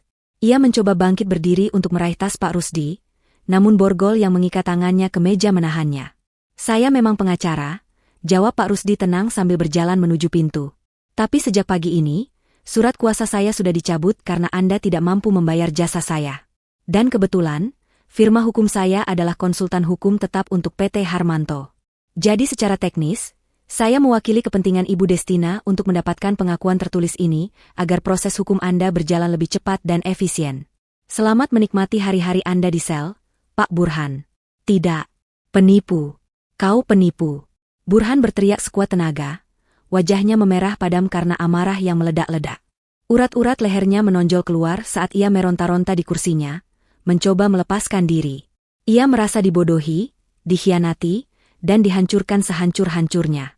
Pengacara itu, satu-satunya harapannya, ternyata adalah agen ganda yang dikirim oleh Destina untuk memastikan ia tidak punya celah sedikit pun untuk lolos. Pak Rusdi keluar dari ruangan itu tanpa menoleh lagi, meninggalkan Burhan yang meraung-raung seperti binatang terluka. Petugas polisi masuk dan menyeret Burhan kembali ke selnya. Sepanjang jalan, Burhan terus berteriak memaki nama Pak Rusdi, Destina, dan seluruh dunia yang bersekongkol melawannya. Namun teriakan itu sia-sia. Pintu sel kembali dikunci, meninggalkan Burhan dalam kegelapan yang lebih pekat dari sebelumnya. Kini ia tidak hanya kehilangan harta dan kebebasan, tapi ia juga telah menandatangani vonis kematiannya sendiri dengan tangannya sendiri. Rasa sesal yang amat sangat mulai merayap naik, mencekik lehernya, namun semuanya sudah terlambat. Ia benar-benar sendirian di dalam lubang yang ia gali sendiri. Hari persidangan yang ditunggu-tunggu akhirnya tiba. Gedung pengadilan negeri pagi itu dipadati oleh awak media yang haus akan berita sensasional. Kasus ini telah menjadi buah bibir di seluruh kota. Seorang suami manajer yang ternyata koruptor, melakukan kekerasan dalam rumah tangga, dan membakar aset istri kayanya yang selama ini menyembunyikan identitas. Judul-judul berita utama di koran dan media daring pagi itu, penuh dengan spekulasi dan kecaman terhadap Burhan. Mobil tahanan yang membawa Burhan memasuki pelataran gedung pengadilan disambut dengan sorakan cemooh dari massa yang berkumpul. Burhan, yang kini mengenakan rompi oranye bertuliskan, "Tahanan," dengan tangan terborgol, menundukkan kepalanya dalam-dalam saat digiring masuk oleh petugas kejaksaan. Kilatan lampu kamera wartawan yang bertubi-tubi membutakan matanya, membuatnya merasa seperti pesakitan yang sedang diarak menuju tiang gantungan. Ia mencoba menutupi wajahnya dengan tangan, namun rasa malunya sudah terlanjur telanjang di hadapan publik. Di dalam ruang sidang utama, suasana terasa begitu tegang dan hikmat. Ruangan berpendingin udara itu dipenuhi pengunjung. Di barisan depan sebelah kanan, duduk Destina dengan penampilan yang sangat kontras dengan Burhan. Ia mengenakan gamis hitam elegan dengan potongan sederhana namun berkelas, dipadukan dengan hijab berwarna champagne yang membuatnya terlihat bersahaja namun memancarkan aura kekuasaan yang tak terbantahkan. Di sampingnya duduk Pak Harmanto dan tim kuasa hukum perusahaan yang tampak siap menerkam mangsa. Destina duduk tegak, wajahnya tenang tanpa ekspresi, menatap lurus ke arah kursi terdakwa yang masih kosong. Tidak ada guratan kesedihan di wajahnya, hanya ketegasan seorang wanita yang sedang menuntut keadilan atas pengkhianatan yang ia terima bertahun-tahun. Ketika Burhan didudukan di kursi pesakitan, ia sempat melirik ke arah Destina, berharap melihat sedikit keraguan di sana, namun yang ia temukan hanyalah dinding es yang kokoh. Hakim ketua mengetuk palu 3 kali, menandakan sidang dimulai. Jaksa penuntut umum mulai membacakan dakwaan yang berlapis-lapis. Penggelapan dana perusahaan sebesar 10 miliar rupiah, pembakaran properti dengan sengaja, dan tindakan kekerasan psikis serta fisik terhadap istri. Setiap poin dakwaan dibacakan dengan lantang dan jelas, membuat seisi ruangan bergumam ngeri. Burhan duduk gelisah di kursinya. Keringat dingin mengucur di punggungnya. Namun, ia masih memiliki satu kartu as, setidaknya menurut pikirannya yang sempit. Ia telah menyiapkan strategi pembelaan diri. Saat diberi kesempatan berbicara oleh hakim, Burhan mulai berakting. Yang mulia hakim, ucap Burhan dengan suara yang dibuat-buat sedih dan serak. Semua tuduhan itu fitnah. Saya ini suami yang didzolimi. Istri saya itu, Destina, dia yang memanipulasi keuangan. Saya hanya boneka. Saya dipaksa tanda tangan dokumen-dokumen itu di bawah tekanan. Soal pembakaran villa, itu kecelakaan. Saya sedang merokok di sana karena stres diusir dari rumah, lalu tidak sengaja apinya menyambar. Dan soal kekerasan demi Tuhan, saya tidak pernah memukulnya. Justru dia yang sering mengabaikan saya sebagai suami. Saya korban di sini, Yang Mulia.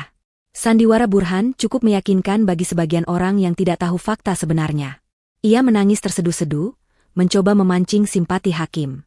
Hakim ketua menatapnya tajam di balik kacamata bacanya, lalu mempersilakan jaksa untuk menghadirkan saksi. Burhan tersenyum tipis dalam hati. Ia tahu siapa saksi yang akan dipanggil. Teman-temannya, 3 orang teman nongkrongnya yang ada di rumah malam itu. Burhan yakin mereka akan membelanya. Mereka adalah teman senasib sepenanggungan, teman yang selalu ia traktir makan enak dan ia beri pinjaman uang. Solidaritas lelaki, pikir Burhan. Mereka pasti akan bersaksi bahwa malam itu Burhan tidak memukul Destina, dan bahwa Destinalah yang bersikap kasar mengusir mereka. Pintu samping ruang sidang terbuka. 3 orang pria masuk dengan langkah ragu-ragu. Itu mereka, Jono, Dedi, dan Asep. Burhan langsung menegakkan punggungnya, melambaikan tangan sedikit ke arah mereka, mencoba memberi kode mata agar mereka ingat skenario yang pernah mereka bicarakan saat mabuk-mabukan dulu. Namun, reaksi ketiga temannya sungguh di luar dugaan.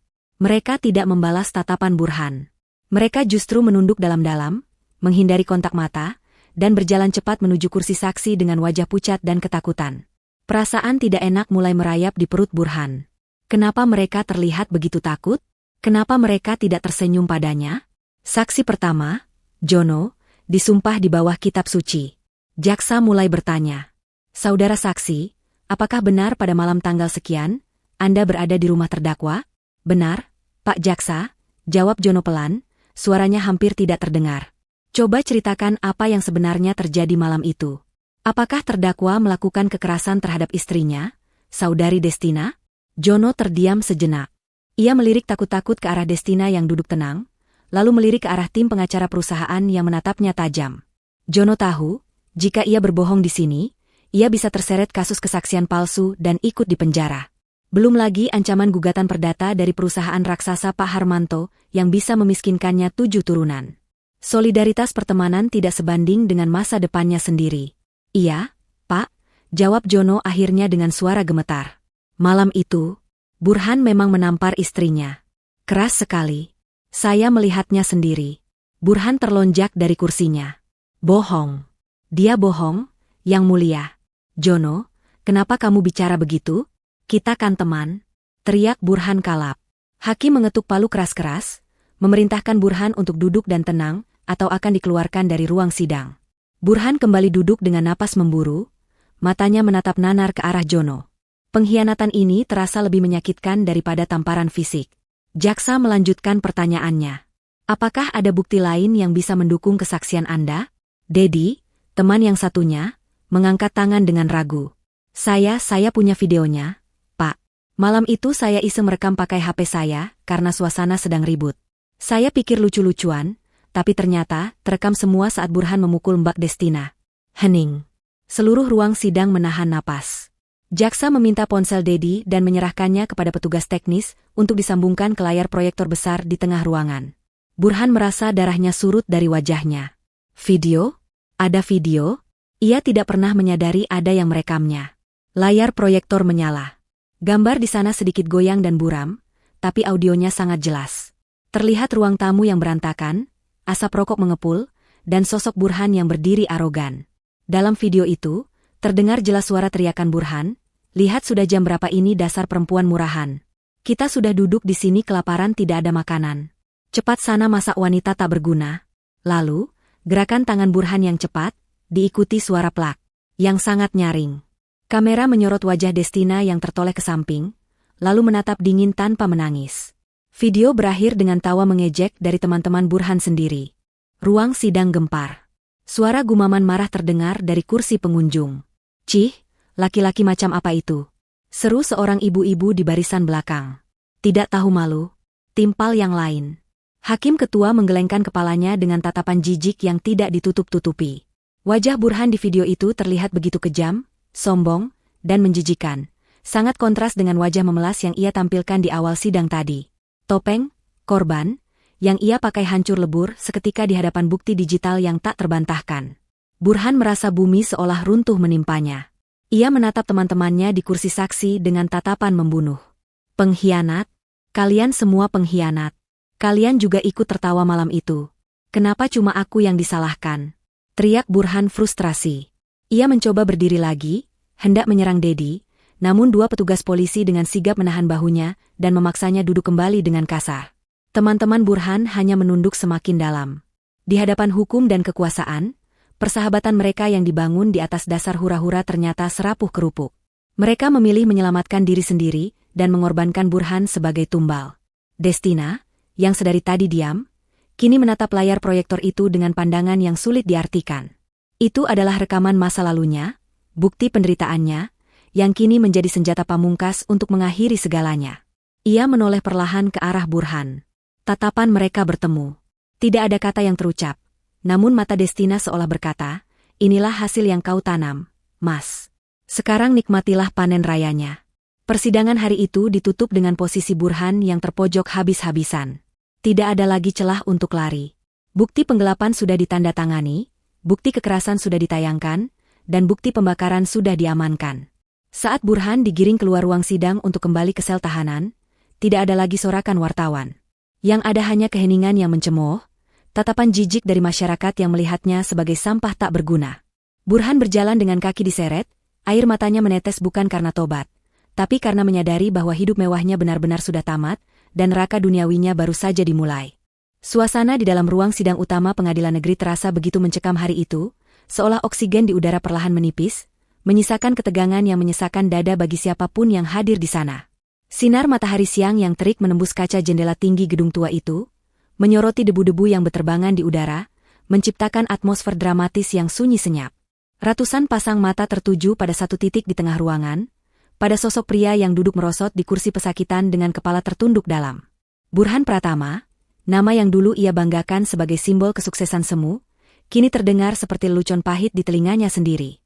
Ia meremas jemarinya yang dingin dan berkeringat, mencoba menghentikan getaran hebat yang melanda seluruh tubuhnya. Jantungnya berdegup kencang, memukul-mukul rongga dadanya dengan ritme yang menyakitkan, seiring dengan detak jarum jam dinding yang seakan menghitung mundur sisa waktu kebebasannya. Di hadapannya, majelis hakim yang terdiri dari 3 orang duduk dengan wibawa agung, wajah mereka datar dan tegas, tidak menunjukkan sedikitpun belas kasihan. Hakim ketua, seorang pria parubaya dengan rambut memutih dan kacamata tebal, memperbaiki posisi duduknya. Ia mengambil berkas putusan yang tebal, membolak-balik halamannya dengan gerakan lambat yang menyiksa batin Burhan. Suara kertas yang bergesekan terdengar begitu nyaring di ruangan yang hening itu. Burhan memberanikan diri melirik ke arah kursi pengunjung di sebelah kanan. Di sana, Destina duduk dengan tenang, didampingi oleh Pak Harmanto dan tim pengacaranya. Wajah wanita itu tetap sama seperti saat sidang pertama, dingin dan tak tersentuh. Tidak ada senyum kemenangan, tidak ada air mata kesedihan. Ia hanya duduk diam, memandang lurus ke depan seolah sedang menyaksikan adegan film yang sudah ia ketahui akhir ceritanya. Ketenangan Destina justru menjadi teror tersendiri bagi Burhan. Ia lebih berharap Destina marah, berteriak, atau menangis, karena itu menandakan masih ada emosi yang tersisa. Namun ketiadaan emosi itu menegaskan satu hal. Bagi Destina, Burhan sudah tidak ada artinya lagi. Hakim ketua mulai membacakan putusan dengan suara bariton yang menggema ke seluruh penjuru ruangan. Kata demi kata yang keluar dari mulut hakim terasa seperti paku yang dipalu satu persatu ke dalam peti mati kehidupan Burhan. Hakim menguraikan secara rinci semua fakta persidangan yang telah terbukti secara sah dan meyakinkan. Mulai dari rekayasa laporan keuangan perusahaan, penggelapan dana vendor, penggunaan aset perusahaan untuk kepentingan pribadi yang melanggar hukum, hingga tindakan kekerasan dalam rumah tangga yang didukung oleh bukti visum dan rekaman video. Belum lagi tindakan nekat membakar villa bersejarah yang dikategorikan sebagai perusakan properti orang lain dengan pemberatan, karena dilakukan untuk menghilangkan barang bukti. Burhan memejamkan matanya rapat-rapat, tidak sanggup mendengar daftar dosa-dosanya dibacakan di depan umum. Setiap kalimat hakim disambut dengan anggukan setuju dari para pengunjung sidang yang mayoritas membenci arogansi Burhan. Sampailah pada bagian yang paling ditunggu. Hakim ketua menarik napas panjang sebelum membacakan amar putusan. Mengadili, menyatakan terdakwa Burhan Pratama terbukti secara sah dan meyakinkan bersalah melakukan tindak pidana korupsi, penggelapan dalam jabatan, kekerasan dalam rumah tangga, dan pembakaran properti. Menjatuhkan pidana kepada terdakwa oleh karena itu dengan pidana penjara selama 15 tahun. Suara palu diketuk 1 kali.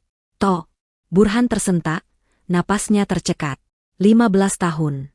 Itu setengah dari usia hidupnya saat ini. Namun hakim belum selesai. Dan denda sebesar 2 miliar rupiah, dengan ketentuan apabila denda tersebut tidak dibayar, maka diganti dengan pidana kurungan selama 2 tahun. Serta mewajibkan terdakwa membayar ganti rugi material kepada PT Harmanto sebesar 10 miliar rupiah, yang apabila tidak sanggup dibayar, maka seluruh aset atas nama terdakwa akan disita oleh negara dan dilelang. Toh. 3 ketukan palu terakhir mengakhiri segalanya. Dunia Burhan gelap seketika. Telinganya berdengung hebat, menutupi suara riuh tepuk tangan dan gumaman puas dari para pengunjung sidang. Kakinya yang lemas tidak sanggup menopang tubuhnya lagi, ia nyaris melorot dari kursi jika tidak segera ditahan oleh 2 petugas kejaksaan yang sigap berdiri di sampingnya. 15 tahun penjara ditambah hutang miliaran yang tidak mungkin bisa ia bayar seumur hidup.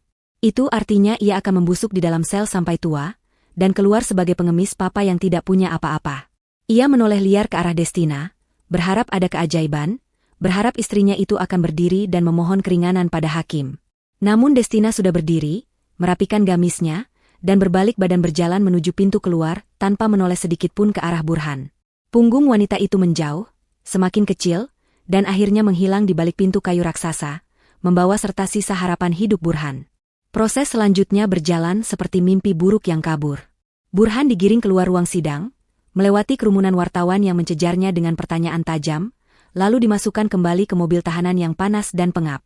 Kali ini tujuannya bukan lagi sel tahanan sementara di kantor polisi, melainkan lembaga pemasyarakatan pusat, tempat di mana para penjahat kelas kakap berkumpul. Sepanjang perjalanan, Burhan hanya bisa menangis dalam diam, air matanya membasahi rompi oranye yang ia kenakan. Ia membayangkan kehidupan penjaranya nanti. Cerita-cerita menyeramkan tentang kekerasan di dalam penjara menghantui pikirannya. Ia yang biasa hidup nyaman dengan kasur empuk dan AC dingin, kini harus tidur berhimpitan di lantai semen yang keras bersama narapidana lain yang mungkin jauh lebih kejam darinya. 2 minggu setelah vonis dijatuhkan, Burhan mendekam di blok masa pengenalan lingkungan di penjara besar itu. Rambutnya sudah dicukur habis hingga botak. Wajahnya tirus, dan kulitnya kusam. Suatu siang, seorang sipir memanggil namanya dengan kasar. Burhan Pratama, ada kunjungan. Cepat keluar. Jantung Burhan melonjak. Kunjungan? Siapa yang mau mengunjunginya? Orang tuanya sudah meninggal. Teman-temannya sudah mengkhianatinya, dan wanita simpanannya sudah kabur. Hanya ada satu kemungkinan. Destina. Harapan naif kembali tumbuh di hatinya. Mungkin Destina sudah memaafkannya. Mungkin Destina datang untuk memberitahu bahwa ia akan membayar jaminan atau mengurus banding. Burhan buru-buru membasuh wajahnya dengan air keran toilet, mencoba terlihat sedikit lebih segar, lalu berjalan mengikuti sipir menuju ruang kunjungan. Di ruang kunjungan yang dibatasi oleh kaca tebal dan jeruji besi, Burhan melihat sosok itu. Destina duduk di seberang sana, memegang gagang telepon interkom. Ia terlihat bersinar, kontras sekali dengan lingkungan penjara yang suram. Burhan duduk di kursinya, tangannya gemetar saat meraih gagang telepon di sisinya. Destina. Sayang akhirnya kamu datang, ucap Burhan dengan suara parau yang penuh kerinduan palsu. Aku tahu kamu tidak tega melihatku di sini.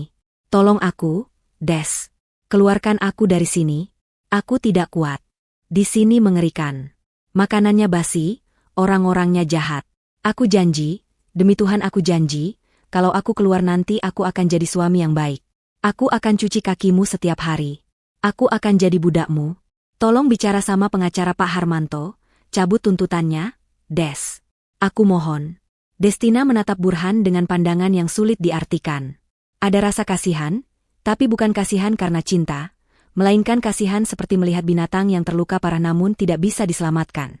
Ia mendengarkan semua ocehan dan janji manis Burhan tanpa menyela.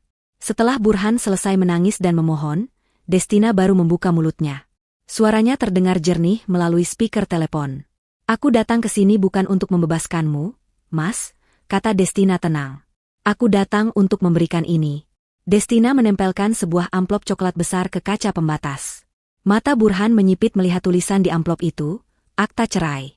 Sidang perceraian kita sudah diputus secara first take kemarin, karena kamu sedang menjalani masa hukuman dan tidak bisa hadir. Pengadilan mengabulkan semua gugatanku. Kita sudah resmi bercerai, Mas. Burhan menggelengkan kepalanya kuat-kuat.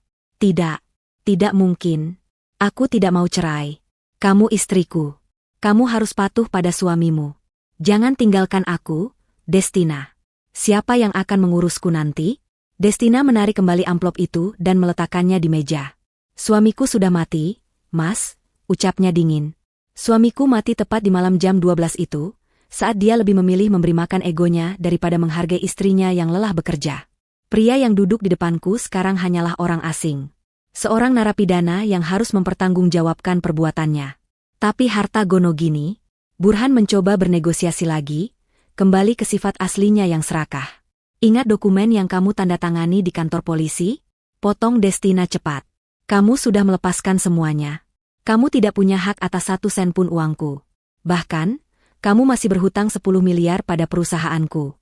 Jadi, jangan bermimpi soal harta. Fokus saja pada hukumanmu. 15 tahun itu waktu yang lama untuk merenung, Mas. Destina berdiri dari kursinya.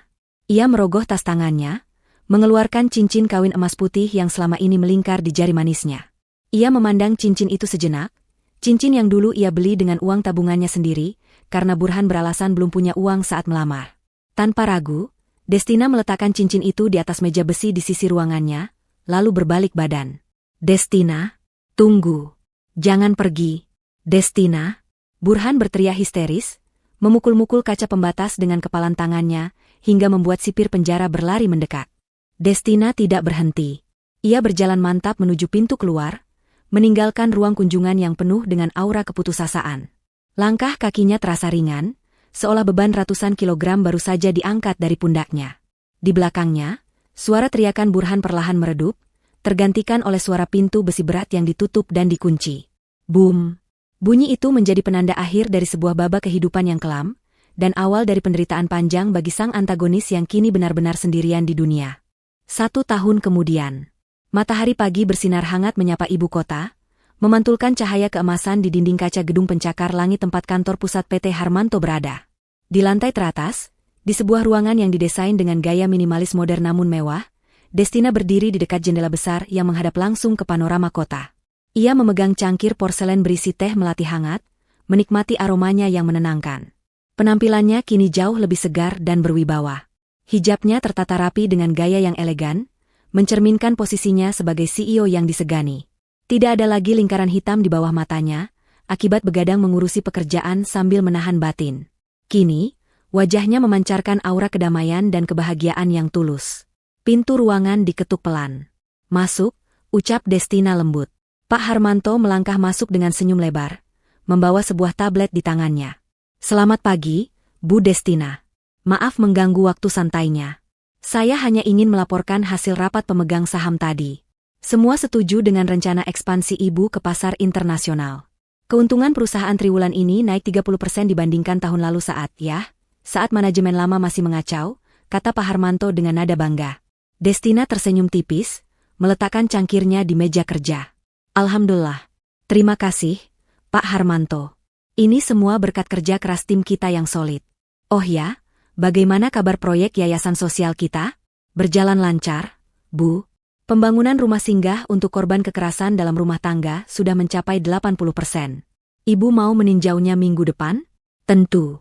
Jadwalkan saja, jawab Destina antusias. Baginya, kesuksesan bukan hanya soal angka di rekening bank, tapi seberapa banyak ia bisa membantu wanita lain agar tidak mengalami nasib yang sama seperti dirinya dulu. Di sudut ruangan, bingkai foto besar menampilkan Destina sedang merangkul ibunya. Ibu Destina kini tinggal bersamanya, menikmati masa tua dengan tenang dan bahagia, jauh dari gangguan menantu yang tidak tahu diri. Kehidupan Destina benar-benar telah pulih sepenuhnya. Ia dikelilingi oleh orang-orang yang tulus menyayanginya, dihormati oleh karyawannya, dan memiliki kendali penuh atas hidupnya sendiri. Tidak ada lagi bentakan kasar di tengah malam, tidak ada lagi penghinaan, dan tidak ada lagi parasit yang menggerogoti hasil keringatnya. Ia merasa bebas, sebebas burung yang terbang tinggi di langit biru yang ia tatap dari balik jendela. Sementara itu, di belahan dunia lain yang terpisah oleh tembok beton tebal dan kawat berduri, suasana yang sangat kontras sedang terjadi. Di kantin lembaga pemasyarakatan yang sumpek dan bau, ratusan narapidana sedang antre untuk mendapatkan jatah makan siang. Udara di sana terasa panas dan lembab, bercampur dengan bau keringat yang menyengat. Di antara antrean panjang itu, terselip sesosok pria kurus kering dengan kulit yang menghitam dan penuh luka gores. Itu adalah Burhan. Penampilannya sudah tidak bisa dikenali lagi. Tulang pipinya menonjol tajam, matanya cekung dengan lingkaran hitam pekat, dan kepalanya botak plontos. Tidak ada lagi sisa-sisa kegagahan mantan manajer kaya raya. Yang ada hanyalah sosok manusia yang hancur lebur secara fisik dan mental. Burhan memegang piring plastik oranye dengan tangan gemetar. Perutnya berbunyi keras, rasa lapar yang menyiksa sudah menjadi teman akrabnya selama setahun terakhir. Di penjara ini, hukum rimba berlaku. Yang kuat berkuasa, yang lemah menjadi mangsa. Dan Burhan, yang masuk tanpa uang pelicin dan tanpa bekingan geng, berada di kasta terendah. Ia menjadi kacung bagi narapidana lain, disuruh mencuci celana dalam, memijat, hingga membersihkan toilet setiap hari. Setelah mengantre selama setengah jam, Burhan akhirnya mendapatkan jatah makannya. Sepiring nasi pera dengan lauk tempe orek kecil dan sayur nangka yang kuahnya bening seperti air cucian beras. Porsi itu sangat sedikit, jauh dari cukup untuk mengisi perut orang dewasa. Namun bagi Burhan, itu adalah harta karun. Ia berjalan hati-hati mencari tempat duduk, takut menumpahkan makanannya. Saat ia hendak duduk di bangku panjang, seorang narapidana bertubuh besar dan bertato naga, kepala geng di blok itu, meletakkan kakinya di atas bangku, menghalangi Burhan. "Eits, mau duduk di mana lu, bos?" tanya napi itu dengan nada mengejek. Bos itu panggilan sindiran untuk Burhan yang dulu sombong. "Maaf, bang. Saya mau makan," jawab Burhan lirih, menunduk takut. "Makan? Enak aja lu mau makan. Pijitin dulu kaki gue, pegel nih abis main bola," perintah napi itu seenaknya. Burhan menelan ludah. Ia sangat lapar. "Bang, tolong bang. Saya makan dulu sedikit saja. Perut saya sakit, mak saya kambuh. Nanti habis makan saya pijat, janji," Burhan memohon dengan mata berkaca-kaca. Napi bertato itu tertawa keras, diikuti oleh antek-anteknya. "Dengar tuh, si bos lapar katanya. Kasihan amat." Napi itu berdiri, lalu dengan gerakan cepat, ia menepis piring plastik di tangan Burhan. Prang! Piring itu jatuh ke lantai tanah yang kotor. Nasi dan sayur nangka itu berserakan, bercampur dengan debu dan ludah.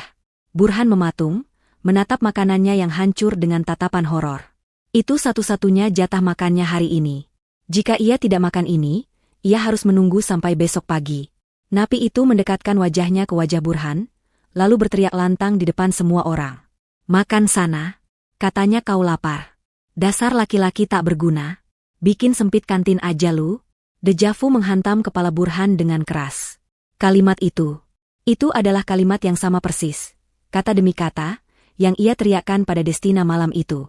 "Makan sana," katanya, "kau lapar. Tak berguna."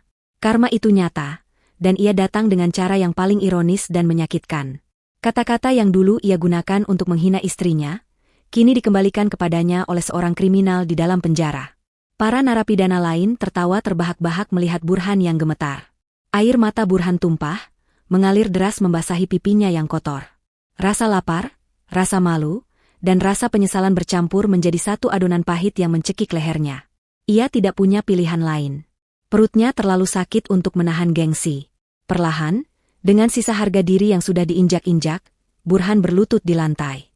Tangan kurusnya memungut nasi yang sudah kotor itu, menyendoknya sedikit demi sedikit dan memasukkannya ke dalam mulutnya sambil menangis terseduh-seduh. Rasanya berpasir dan asin oleh air matanya sendiri.